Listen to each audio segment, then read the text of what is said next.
FM 87,9 passa a apresentar Programa Mudar para Viver Melhor. Na apresentação, Sérgio Ramos. Um programa com informações sobre filosofia, cultura, leis universais, mentalidade, música, livros, enfim, conhecimentos que permitirão você a refletir sobre a vida e melhorar a qualidade das suas decisões. Programa Mudar para Viver Melhor. A partir de agora, no seu rádio.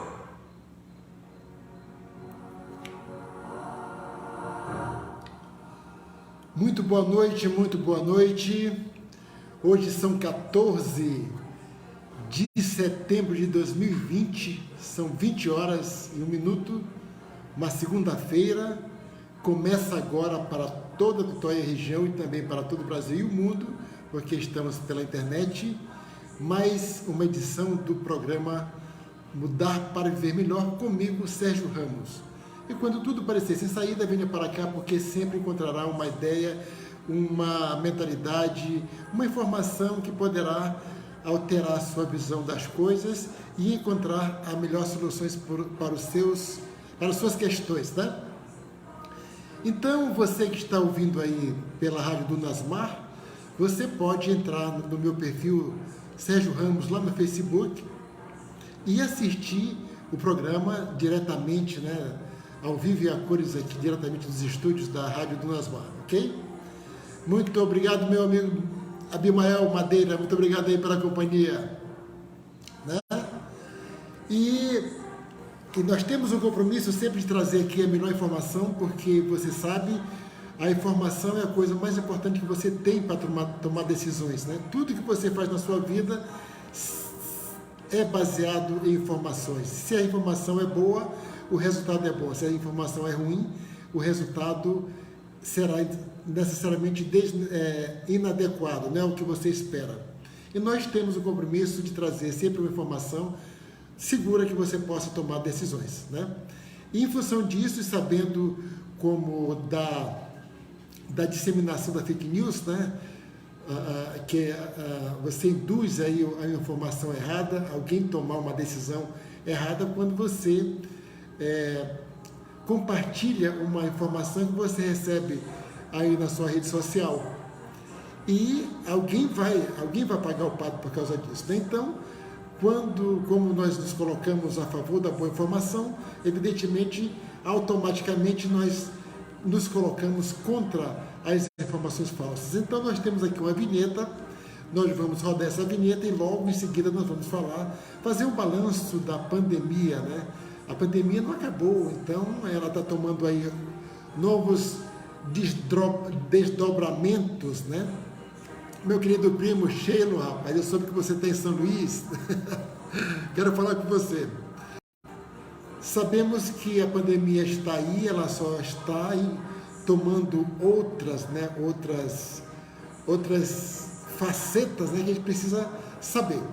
Ok? Então nós vamos aqui para a nossa vinheta e já voltamos com as informações para você pensar aí enquanto estamos, né, nessa fase que não termina nunca, que é a fase da pandemia. Temos informações novas aí para você, tá bom?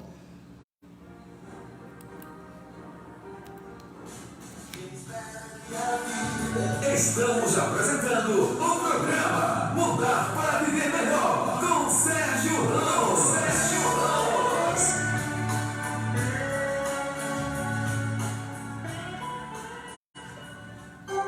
Campanha contra fake news. A internet não é a sua rede social, Facebook, WhatsApp, etc.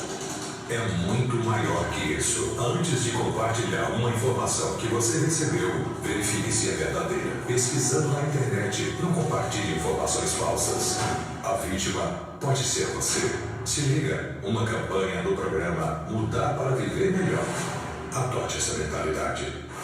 Estamos de volta com o programa Mudar para Viver Melhor. Mudar para Viver Melhor. A apresentação, Sérgio Ramos.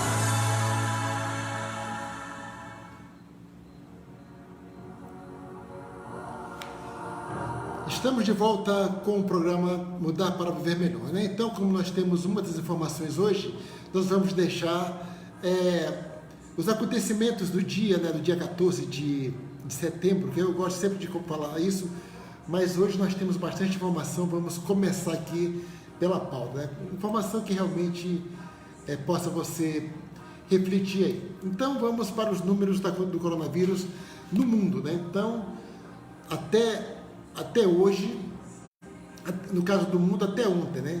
Total de casos, 29.114.470 casos já confirmados de contaminação pelo mundo, né? E o número de mortes absurdo, 925.596 mortes no mundo todo. O Brasil contribui aí com 4.335.066 casos confirmados, isso sem falar da subnotificação, lembrando sempre disso. E nós temos outro número absurdo, que é de 131.736 mortes no Brasil, né? Um número realmente muito triste. Muito triste.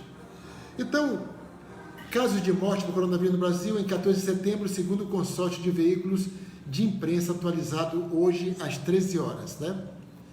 Então, olha só, em relação a sábado, no dia 12, Espírito Santo, Minas Gerais e Rondônia estavam com a média de mortes em estabilidade e hoje estão em queda. Mato Grosso e o Maranhão, nosso estado, estavam com a média em queda e agora estão em estabilidade. Wesley, pela companhia. Então vamos fazer um balanço. Na semana passada, apenas o Amazonas estava na coluna de estados que estava subindo, né? Na semana retrasada eram 5 estados. Na semana passada apenas 1, e agora voltamos a ter 3, né? O Amazonas não está mais nos 3 estados que estão subindo, que é o Acre, Roraima e o Ceará, né? Em estabilidade, ou seja, o número de mortes não caiu nem subiu significativamente. 10 estados: Paraná, Rio Grande do Sul, Distrito Federal, Goiás, Mato Grosso do Sul, Mato Grosso, Pará, Maranhão, Pernambuco e Sergipe, né? E a semana passada havia 19 estados que estavam em queda e agora somente 14, que são Santa Catarina, Espírito Santo, Minas Gerais, Rio de Janeiro, São Paulo, Amazonas, né, saiu de estado subindo para um estado em queda, Amapá, Rondônia, Tocantins, Alagoas, Bahia, Paraíba, Piauí e o Rio Grande do Norte, né? Então você vê aí que quando fala em queda não quer dizer que vai ficar definitivo, quando fala em alto não quer dizer que é definitivo, quando é estado não quer dizer que é definitivo. É muito instável esse negócio todo, tudo pode acontecer na verdade, né? Essa comparação leva em conta a média de mortes nos últimos 7 dias até a publicação deste balanço em relação à média registrada das 2 semanas atrás, né? Os dados sobre os casos de morte do coronavírus no Brasil foram obtidos após uma parceria inédita entre os jornais G1, o Globo, Extra, o Estado de São Paulo, Folha de São Paulo e o UOL, que passaram a trabalhar desde o dia 8 de junho, quando o Ministério da Saúde anunciou que não ia mais informar o número como devidamente, né? De forma colaborativa para reunir as informações necessárias nos 26 estados e no Distrito Federal, né? Então está aí o balanço do nosso país. No Maranhão temos registrados 162.583 casos e 13.580 mortes. Em Tutóia, desde desde o dia 4 de novembro, então completa 10 dias que a Prefeitura deixou de informar o número de casos confirmados e também o número de mortes. A última informação é que em Tutóia continua o número de 1.026 casos confirmados e 23 mortes, né? E na semana do dia 31 de agosto a 6 de setembro, foram registrados aí 21 casos e que dá uma média móvel de 3 por dia na última semana. Então, eu não sei, já tentei ligar na prefeitura, ninguém sabe informar também por que não estão mais atualizando, que eu acho que isso tem que ser feito, né? Amanhã eu vou tentar de novo. Tem que ser atualizado, nem para dizer que é zero, que tem que colocar zero, mas tem que informar.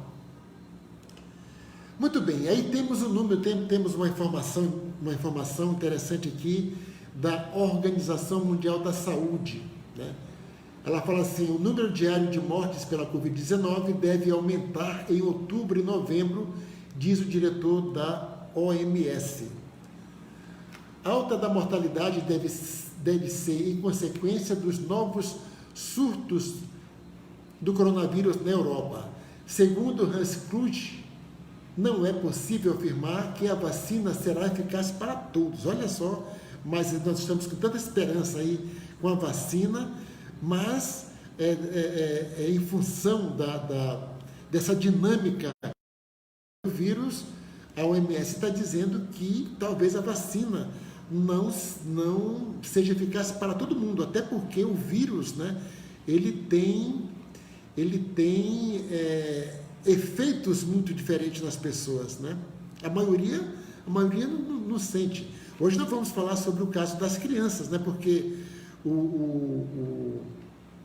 tem aí novos sintomas, principalmente em crianças, né? Então o sintoma mais grave é o sintoma respiratório, mas agora os cientistas estão descobrindo outros efeitos que estão passando despercebidos e que estão sendo identificados em crianças, e por isso é preciso que os pais estejam muito alerta por causa disso, né? Nós vamos falar sobre isso daqui a pouco. Então, segundo a OMS, a pandemia do novo coronavírus vai ser mais difícil em outubro e novembro, período em que os registros diários de mortes devem aumentar, segundo o diretor europeu da Organização Mundial da Saúde. A declaração foi feita à AFP no momento em que a Europa registra, eu tenho falado disso desde a semana retrasada, registra aumento de casos de Covid. A taxa de mortalidade, no entanto, se mantém estável. Muito obrigado, Maria Serrati, por estar aqui. A alta de mortalidade diária será a consequência dos novos surtos do coronavírus no continente europeu, disse a OMS. Neste momento, os países não querem escutar esse tipo de má notícia, e eu entendo, afirmou Kluge, que ao mesmo tempo quis reforçar uma mensagem positiva de que a pandemia vai ser controlada em um momento ou em outro momento, né? Nesta segunda-feira, o braço da OMS na Europa reúne os países membros da União Europeia para discutir a resposta à pandemia e elaborar uma estratégia quinquenal. Ouço o tempo todo que a vacina vai ser o fim da pandemia. Claro que não, disse Kluge. Nem sequer sabemos se a vacina vai ser eficaz para todos os setores da população. Recebemos alguns sinais de que será eficaz para alguns, mas não para os outros. Se tivermos que encomendar vacinas diferentes, será um pesadelo logístico, afirmou o diretor da OMS. O fim desta pandemia acontecerá no momento em que, como comunidade, teremos aprendido a viver com ela. E isso depende de nós. É uma mensagem muito positiva. Isso tudo são informações do diretor da OMS para a Europa. O número de casos diários aumenta em grande velocidade há várias semanas na Europa, particularmente na Espanha e na França. Na sexta-feira 11, os 55 membros da União Europeia registraram 51 mil novos casos, número superior ao alcançado nos picos de abril, segundo dados da OMS. Mesmo assim, o número diário de mortes pela Covid-19 se mantém entre 400 e 500, como no início de junho, ou seja, está estabilizado o número lá, mas o número de contaminação está crescendo, Então, de acordo com o levantamento mais atualizado da Universidade Johns Hopkins, nesta segunda-feira, 14 de setembro de 2020, o número registra 924.814 mortes e tem 29 bilhões e 26.240 casos de doença. A situação do Brasil, segundo a OMS. O Brasil se tornou neste domingo 13, ontem, o país do G20, o grupo das principais economias mundiais, com o maior coeficiente de mortalidade de 9, com 613,46 mortes por milhão de habitantes, de acordo com os estados da Organização Mundial da Saúde, de acordo com os dados da OMS, na verdade. Em nono, nesse ranking no mundo, o país superou o Reino Unido e se aproxima do Equador com 614 casos. O coeficiente de mortalidade é calculado dividindo o número total de óbitos pela Covid-19 no país pelo total da população, pelo número total da população. Dulcinez, obrigado. O balanço mais recente do consórcio de veículos de imprensa formado pelo Estadão, G1, Globo, Extra, Folha e UOL, em parceria com 27 Secretarias Estaduais de Saúde, mostra que a média móvel de mortes pela Covid, que registra oscilações dos últimos 7 dias e elimina distorções em um número alto de meio da semana e baixo no fim de semana, ficou em 711 casos nesse domingo, 711 mortes no domingo, 13 ontem. Segundo o consórcio de veículos da imprensa, foram registrados 389 óbitos nas 24 horas. Então, a coisa não parece muito simples assim. Então, a gente fica aqui na expectativa da vacina, ali sempre com o pé atrás. Daqui a pouco nós vamos falar sobre a retomada das pesquisas com relação à vacina lá de Oxford. Um caso aqui, que dentro da semana passada que estou falando, e voltou de novo, que é o caso de Israel. Israel anuncia novo lockdown com duração de 3 semanas. Então, a coisa está ficando grave lá, que Israel, que foi um dos países exemplares com relação ao combate do coronavírus. Minha querida sobrinha Odaleia, que bacana, viu? Fique aí. Israel anunciou neste domingo 13 o retorno ao confinamento em todo o país, começando na sexta-feira 18 e se sustentando por 3 semanas. Então, na próxima sexta-feira vai começar o lockdown que é exatamente a restrição total, fecha tudo, coisa que nunca aconteceu no Brasil. Os países da Europa, todos passaram por esse processo, alguns até por 120 dias, que é o caso da Espanha, se não me engano. Mas no Brasil realmente não teve lockdown. Teve alguns estados, mas aí não foi lockdown, é fechamento total, como tem feito os países da Europa e como pretende fazer aqui o Israel. O governo decidiu hoje aplicar um confinamento estrito com a opção de prorrogar a medida, disse o primeiro-ministro Benjamin Netanyahu. Autoridades impuseram na semana passada um toque de recolher em cerca de 40 cidades israelenses, principalmente nas localidades árabes e ultra-ortodoxas, o que não impediu o aumento de casos. Como sabemos, o nosso presidente é contra, não acredita na pandemia, não, faz pouco caso do vírus, é contra o isolamento, é contra o uso de máscara e é a favor da abertura da economia, né? Na nova quarentena, escolas e shoppings serão fechados, mas supermercados e farmácias têm permissão para funcionar, né? O que aconteceu muito isso foi o fechamento de comércio aqui. O setor público vai operar com menos funcionários, mas escritórios de ONGs e empresas não terão que fechar, desde que não recebam visitantes. Então está aqui o caso. Israel havia realizado um bloqueio ainda mais rígido em abril, olha, em abril, né, com a chegada do vírus, o que provocou uma queda nos casos diários. Mas com a reabertura da economia, as infecções diárias aumentaram, passando de 4.000 na semana passada, né? No sábado, dia 12, 2.715 novos casos foram registrados, né? Então, é por isso que a OMS fala em outubro, porque outubro e novembro é aí um tempo para que o vírus se manifeste melhor, porque a contaminação continua acontecendo, né? O que está realmente reduzindo, mas mantendo ali um padrão, é o número de mortes. Já na Espanha, que estava bem adiantado o processo, né?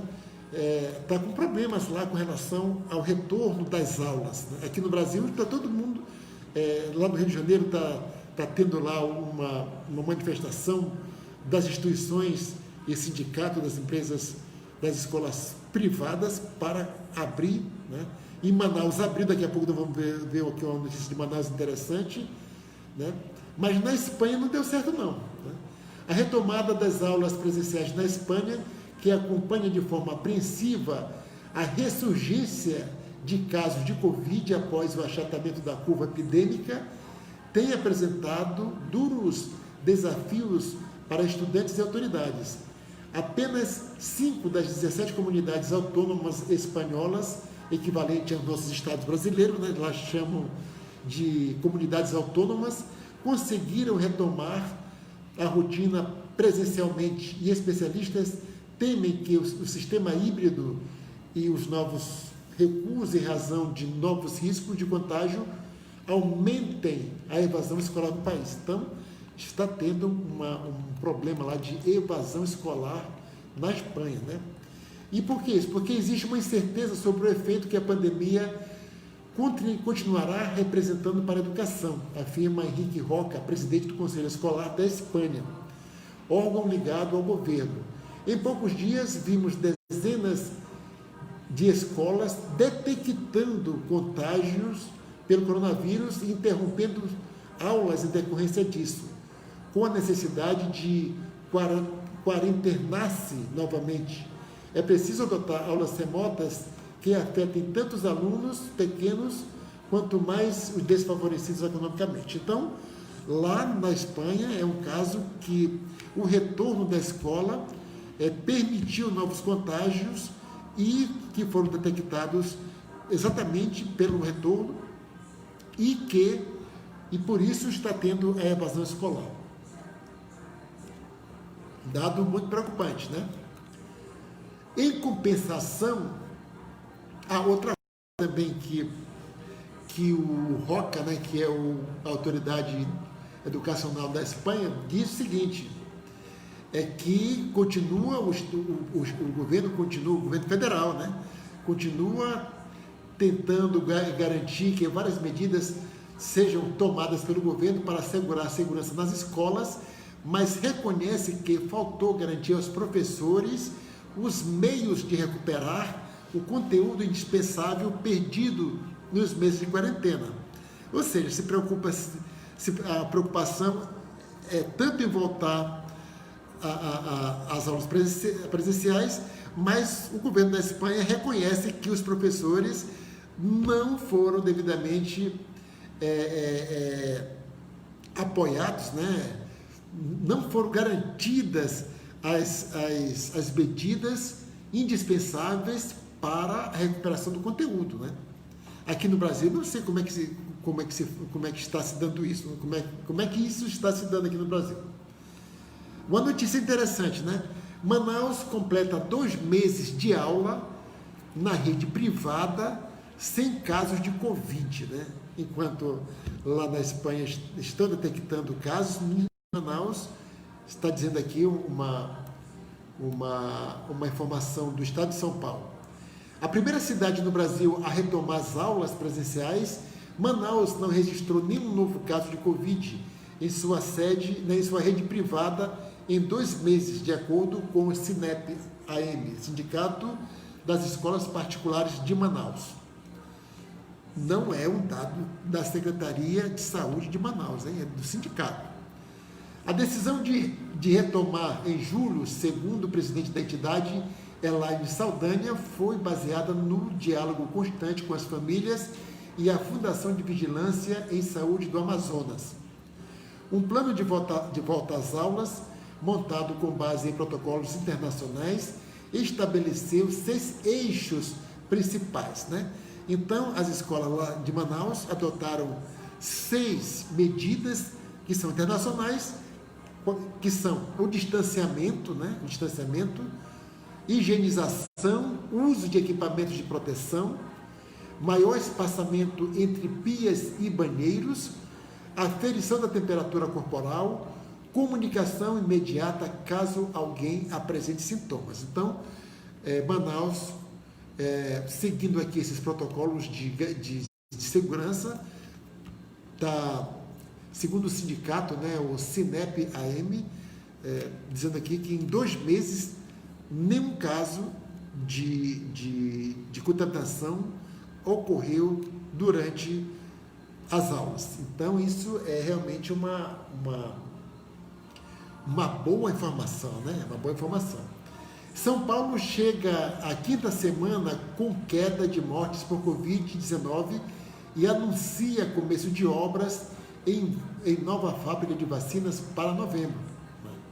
Então, o estado de São Paulo chegou à 5ª semana seguida com queda no número de mortes causada pelo novo coronavírus. Entre os dias 6 e 12 de setembro, os óbitos causados pela Covid caíram 8% em relação à semana anterior, de 30 de agosto a 5 de setembro. Segundo dados apresentados pelo governador João Dória, nesta segunda-feira, em uma coletiva de imprensa. As 2 últimas semanas tiveram, em média, menos de 200 mortes por dia, patamar parecido com o de maio desse ano. A taxa de ocupação de leitos do estado está em 51%, número mais baixo desde março, segundo o governo. Então, as coisas aqui, inexplicavelmente, estão muito bem, né? Porque o Brasil chegou a ser o único país que estava indo em total contramão, né? Abrindo o comércio quando a curva estava em ascendência, e o comércio abriu, as pessoas foram para a rua. O doutor Drauzio Varela disse que as pessoas decretaram o fim da pandemia, o que não é verdade. As pessoas decretaram, mas a pandemia continua, né? E os números estão caindo, né? Então não tem explicação. E por não ter explicação, tudo pode acontecer, como está acontecendo lá para o lado da Europa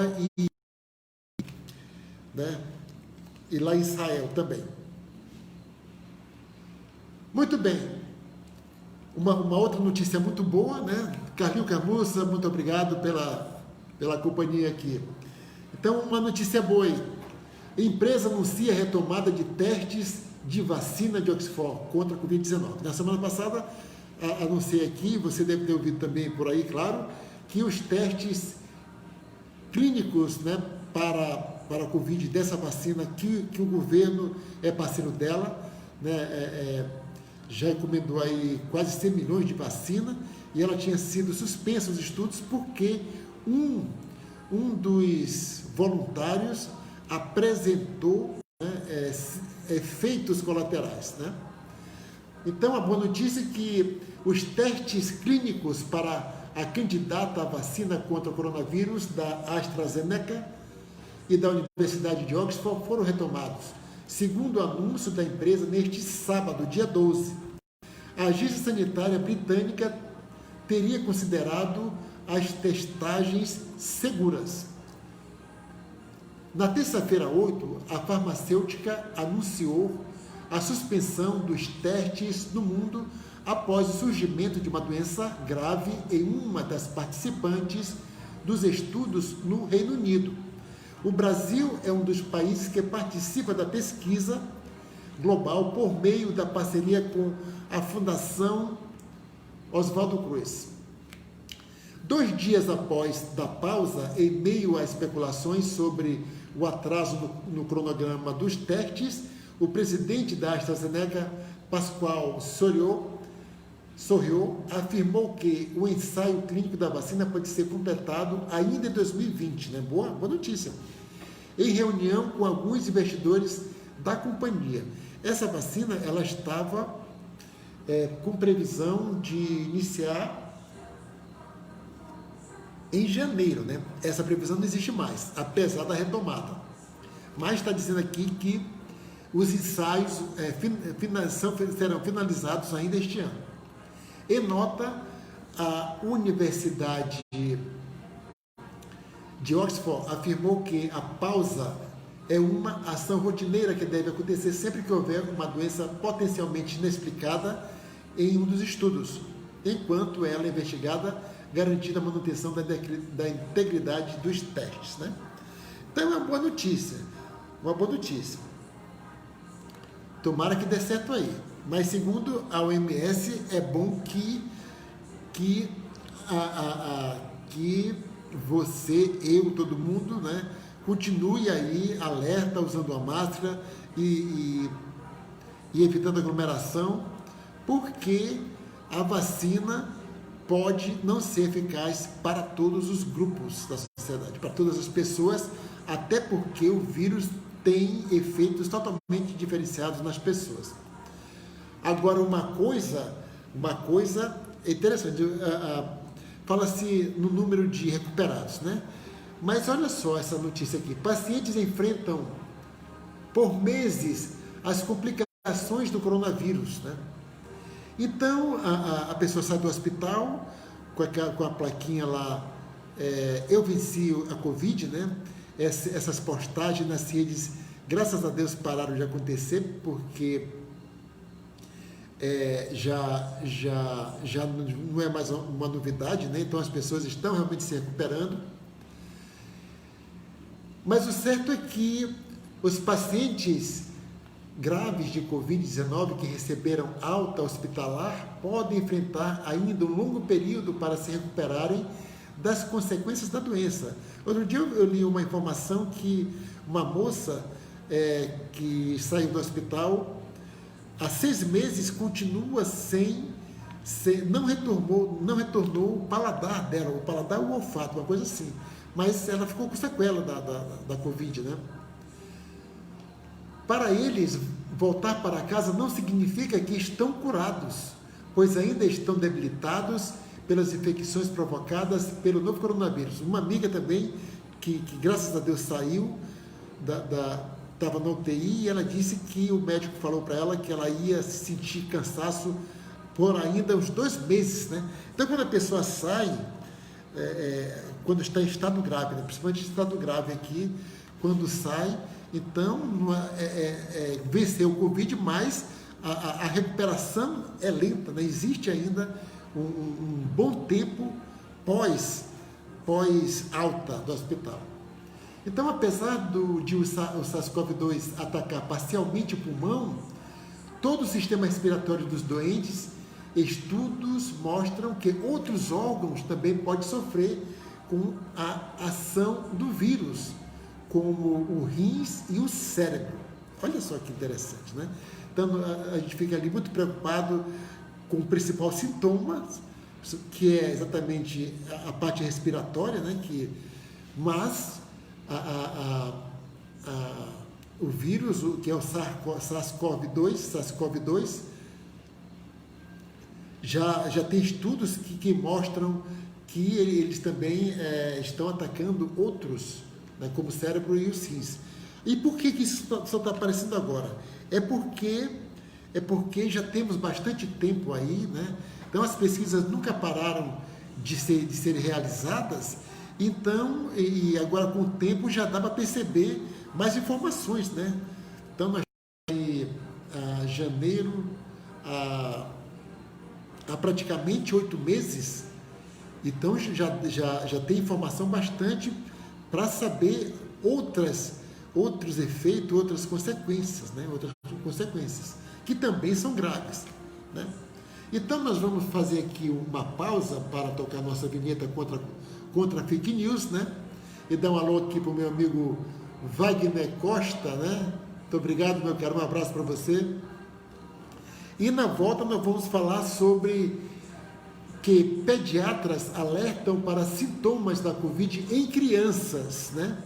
Estudo aponta que problemas gastrointestinais se juntam a respiratórios e podem indicar síndrome inflamatória multissistêmica. Detecção precoce é crucial para evitar o agravamento. Isso em crianças, tá bom? Então sai daí que vamos falar sobre essa coisa aí para você ficar, se você tem filho pequeno, se você tem filho adolescente, para você ainda aumentar o cuidado, porque o vírus, as crianças não estão apresentando sintomas, né, os normais como respiratórios, mas estão, assim como outras pessoas, né, que já foi descoberto agora que ataca também o rins e o cérebro, outros sintomas podem aparecer em crianças, ok? Não sai daí.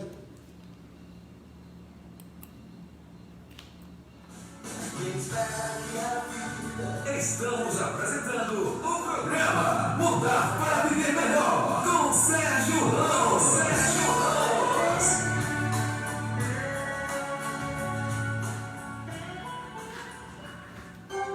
Campanha contra fake news. A internet não é a sua rede social, Facebook, WhatsApp, etc. É muito maior que isso. Antes de compartilhar uma informação que você recebeu, verifique se é verdadeira. Pesquisando na internet, não compartilhe informações falsas. A vítima pode ser você. Se liga, uma campanha do programa Mudar para Viver Melhor. Adote essa mentalidade. Estamos de volta com o programa Mudar para Viver Melhor. Mudar para Viver Melhor. A apresentação, Sérgio Ramos.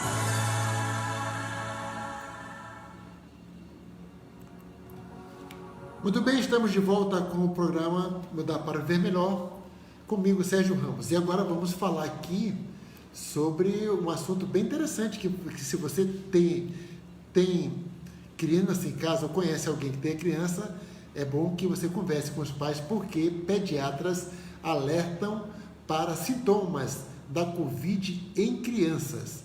Estudo aponta que problemas gastrointestinais se juntam a respiratórios e podem indicar síndrome inflamatória multissistêmica e que a detecção precoce é crucial para evitar o agravamento. Essa matéria saiu no jornal O Globo. Então vamos lá.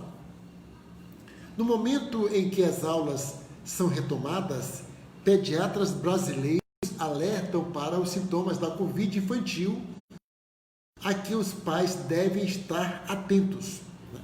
E eles não são apenas respiratórios, como se imaginava. E a detecção precoce é fundamental para evitar o agravamento. Então, febre, problemas gastrointestinais, como dores abdominais, vômitos e diarreia, pode ser um sinal de forma grave de Covid infantil. Frisa Arnaldo Prata Barbosa, coordenador da pesquisa em pediatria do Instituto DOR de Pesquisa e Ensino. Né? Lucimar Aparecida, obrigado. Volta às aulas. Né? A a Fundação Oswaldo Cruz. Aulas só devem ser liberadas quando o número diário de casos de Covid for menor que 1 por 100 mil habitantes, né? Isso não está sendo levado em conta no Brasil. As aulas estão andando por aí, mesmo com a estabilidade, até porque a abertura, de modo geral, aconteceu quando o Brasil estava com a curva ascendente, né? Então, está aqui esse alerta para os pais. A Covid-19 raramente se agrava em crianças, essa informação que nós tínhamos, né? Em adolescentes e pessoas abaixo de 40 anos. Mas essa informação nova aqui é que não é só a questão respiratória, como se imaginava. Outros órgãos estão sendo atacados pela Covid, como os rins e o cérebro, né? E em crianças, como vocês estão vendo aqui. Eles respondem por menos de 2%, é muito pouco, muito baixo, dos casos sintomáticos de Covid. Porém, quando adoecem, podem estar acometidos pela chamada síndrome inflamatória multissistêmica pediátrica, mais conhecida na sigla em inglês MIS, M-I-S.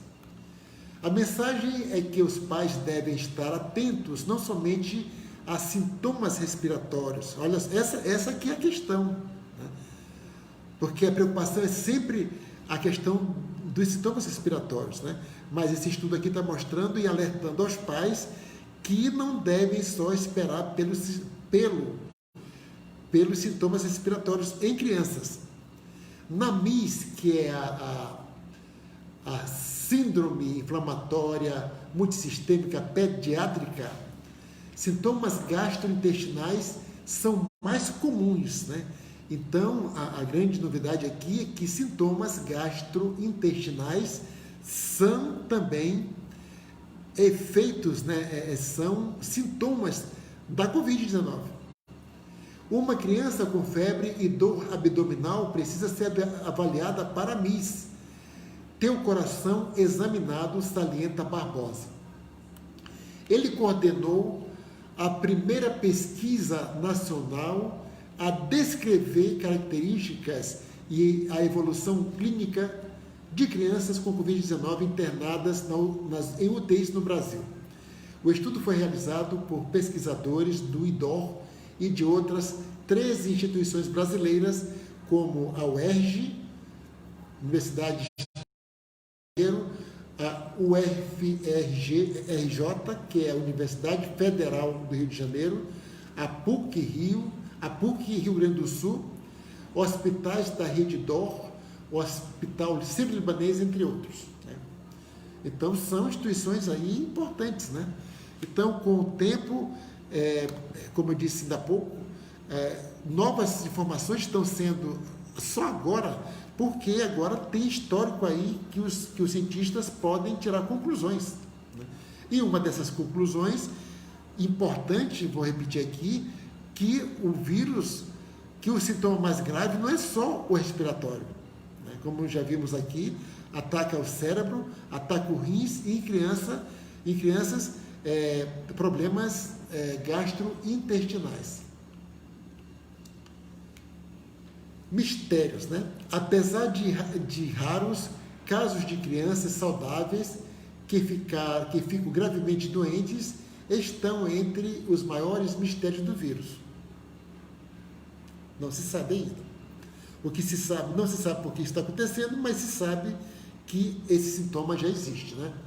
Os cientistas analisaram casos de 79 crianças e adolescentes de 1 mês a 19 anos, internados em 19 UTIs pediátricas, 7 de hospitais públicos e 12 privados, associados à Rede Brasileira de Pesquisa em Terapia Intensiva nos estados do Rio de Janeiro, de São Paulo, Bahia, Ceará e Pará. A MIS afeta vários órgãos como coração, rins, fígado, intestino, cérebro, pele, baço. Vou repetir, tá? além do problema respiratório, que nós já sabemos que é grave, a MIS afeta órgãos como coração, rins, fígado, intestino, cérebro, pele e baço. Atinge principalmente o coração. Microtrombos são frequentes. Trata-se de uma condição que pode levar à morte ou deixar sequelas, né? A MIS é tão distinta do quadro característico de Covid grave, no qual existe acometimento importante dos pulmões, que alguns médicos preferem chamar essa última de Covid-19 clássica, né? Então, já em função dessa informação nova, existe aí a Covid clássica, que é aquela com sintomas cujo o sintoma respiratório é o mais grave, e agora tem essa segunda Covid-19 aí, segundo a classificação aqui feita pela essa pesquisa, que é os sintomas, né, que são determinados pela MIS, né? Pela MIS, que eu vou falar mais uma vez, que não a clássica seria a maior gravidade nos pulmões, mas essa segunda atualização da MIS se caracteriza por acometer o coração, né, atacar o coração, rins, fígado, intestino, cérebro, pele e baço, né? A MIS representa cerca de 20% dos casos graves de Covid em crianças, ok? Além de chamar atenção para os sinais da MIS, o estudo contesta dois aspectos da Covid-19 infantil apontados por pesquisas internacionais. O primeiro é que bebês com menos de 1 ano correriam risco maior de agravamento. Intitulada Pacientes pediátricos com Covid-19 admitidos em unidade de terapia intensiva no Brasil, um estudo prospectivo multicêntrico. Então, se você quer saber mais informação sobre isso, procure aí na internet a pesquisa, né, intitulada Pacientes pediátricos com Covid-19 admitidos em unidades de terapia intensiva no Brasil, um estudo prospectivo multicêntrico. A pesquisa mostrou que os bebês têm maior necessidade de ventilação mecânica e intubação do que as crianças mais velhas. Olha só que interessante, né? O segundo é que as crianças apresentam fatores de risco de complicações diferentes daqueles associados ao agravamento da Covid-19 em adultos. As doenças prévias ou comorbidades são diferentes, destaca Barbosa. Enquanto nos adultos doenças cardiovasculares e diabetes são importantes, eu vou aproveitar aqui e dar um alô aqui para o nosso amigo, minha amiga Antônia Normanda, mas e fazer um parêntese aqui. Olha só. Crianças também têm comorbidades, né? Adolescentes também têm comorbidades. Pessoas com menos de 40 anos também têm comorbidades, né? Tem esse grupo com comorbidades. Então, um dos casos aqui é que se olhava muito para o grupo de risco adulto, né? No que eu faço parte, em função da hipertensão, diabetes, essas coisas todas, né? Que ajuda a agravar as consequências. Mas esse estudo está dizendo que as comorbidades em crianças também são tão graves quanto em adultos, apesar das comorbidades serem diferentes, né? Como diz aqui, enquanto nos adultos doenças cardiovasculares e diabetes são importantes, nas crianças as principais comorbidades vistas no Brasil, segundo o estudo, têm sido doenças neuromusculares, em especial neuropatia não progressiva e respiratórias crônicas, principalmente asma. Então, criança com asma e com encefalopatia não progressiva são as comorbidades que ajudam, né, que tem que ter muito cuidado, que ajudam aí a agravar a questão da Covid-19 em crianças. De acordo com o estudo, a chance de uma criança com alguma comorbidade desenvolver uma forma grave de Covid-19 é 5,5 vezes maior em relação a crianças com comorbidades, né? Dos 79 pacientes analisados, 41% tinha comorbidades. Barbosa recomenda a pais de crianças com comorbidades cuidado dobrado. A forma respiratória de Covid-19 é a mais frequente. Começa com sintomas predominantemente respiratórios e atinge os pulmões, mas não são apenas eles. Essas crianças, em sua maioria, testam positivos em exame molecular RT-PCR para coronavírus, indicador de uma infecção aguda, né? Já a MIS é um mistério. A criança pode chegar no hospital sem relato do sintoma prévio e testar negativo no RT-PCR, ou seja, apesar da pessoa estar com Covid, mas os sintomas, né, como são diferentes, então esse exame RT-PCR nem sempre diagnostica devidamente a Covid-19 em crianças. Porém, esses exames de anticorpos, sorologias quase sempre revelam que foi exposta ao coronavírus. E nas que tiveram sintomas de infecção, estes quase sempre se manifestaram de 2 a 4 semanas antes do agravamento, né? Então, pessoal, olha, cada dia que passa, a gente fica sabendo aí de mais coisas e que isso só serve de alerta para a gente. Se você não pegou ainda, ou se você já pegou, mas acha que não vai pegar mais, ou se você é jovem demais para achar que isso não vai ter problema nenhum, fique sabendo agora que não é só aquele sintoma clássico, né, que do problema da respiração. Pode até ser menos grave, mas não deixa de ser um problema no seu corpo, né? Deixa de ser um problema no seu corpo.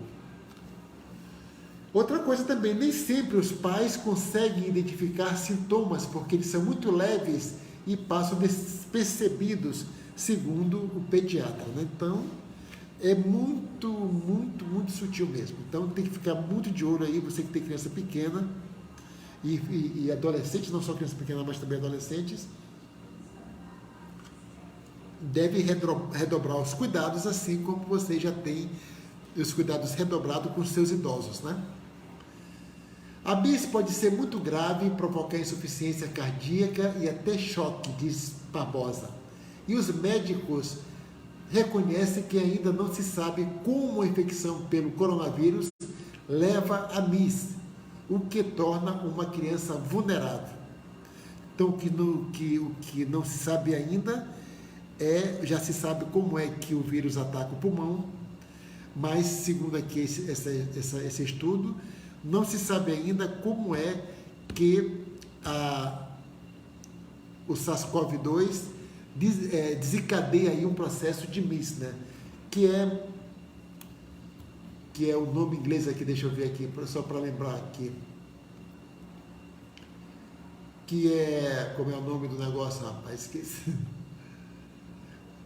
Que é síndrome inflamatória multissistêmica, né? Síndrome inflamatória multissistêmica, que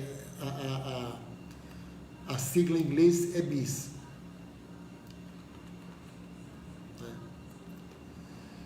Muito bem. Incerteza sobre sequela. A MIS pode ser muito grave, provocar insuficiência cardíaca e até choque, diz Barbosa.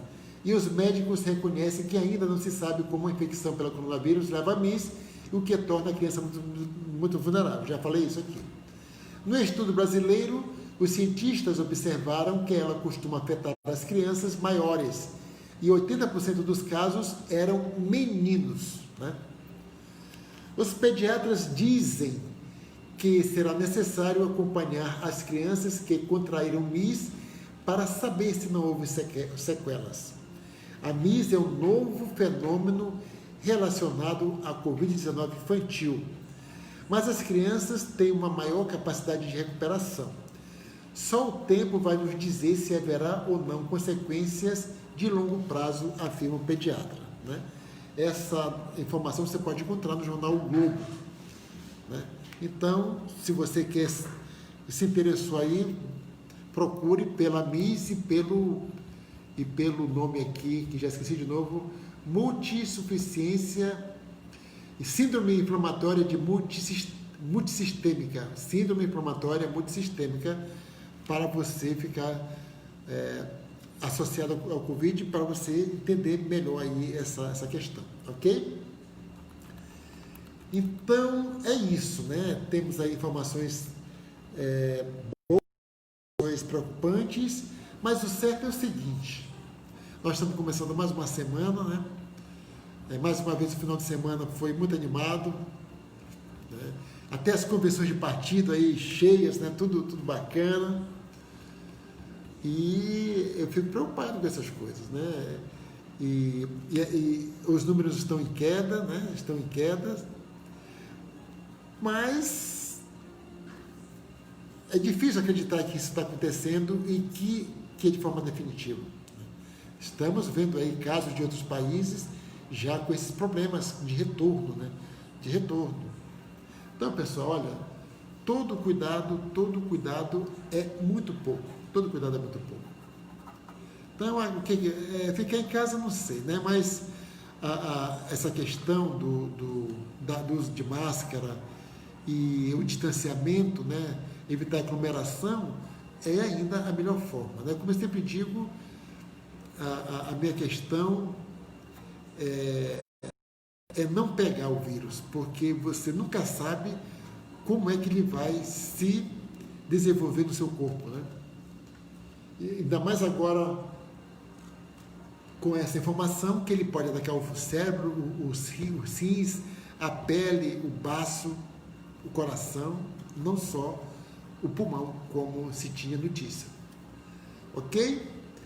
Então, deu tempo aqui, vamos falar um pouquinho do dia de hoje, do dia 14 de setembro no tempo, né? Então, para os católicos, hoje é dia de São Materno de Colônia, dia da Cruz, dia nacional do frevo, né? Que o frevo foi cancelado também, o carnaval foi cancelado. Então, os pernambucanos que não podem mais, não estão fazendo, né? Os seus bailes de frevo para receber seus turistas, mas tem que realmente esperar, né? Também hoje marca a data do reconhecimento da independência paraguaia pelo Brasil, né?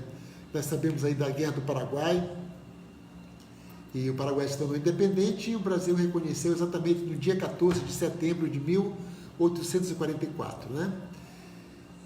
Em 1867 é lançado na Alemanha o primeiro volume de O Capital, a obra mais importante do filósofo Karl Marx, né? É uma obra que tem que ser lida, né? Independente de ser comunista ou não, ela é uma obra que mudou o mundo, né? Mudou o mundo. Você gostando ou não, eu pelo menos, né, não gosto de comunismo, não gosto de socialismo, mas não se pode. Quem entender esse processo, leia o Karl Marx. É um livro difícil, eu não li todo, né? Eu li umas partes, li outras coisas, assisti muita palestra sobre esse livro, mas é um livro que marca ali toda a teoria de um novo tipo, novo sistema de governo, socialismo, né? Socialismo. Porque ele faz ali uma crítica ao capitalismo, uma crítica muitas vezes correta, né? Falha ali nessa criação do mais-valia, dizendo que o empresário não trabalha, e na verdade todos trabalham, né? Eu não concordo com isso também. Eu, de qualquer forma, mesmo que você não lê o livro, mas é bom dar uma passada aí para você conhecer esse livro. Em 1867, né? Muito bem, também aqui uma notícia mais alegre. Em 14 de setembro de 1956, Marilyn Monroe fez sua famosa cena no filme O Pecado Mora ao Lado, tendo a sua saia levantada pelo vento do metrô, que é uma foto aí, né, muito famosa dessa grande artista americana. A sonda soviética Luna 2 se choca com a Lua, tornando-se o primeiro objeto feito pelo homem a alcançá-la.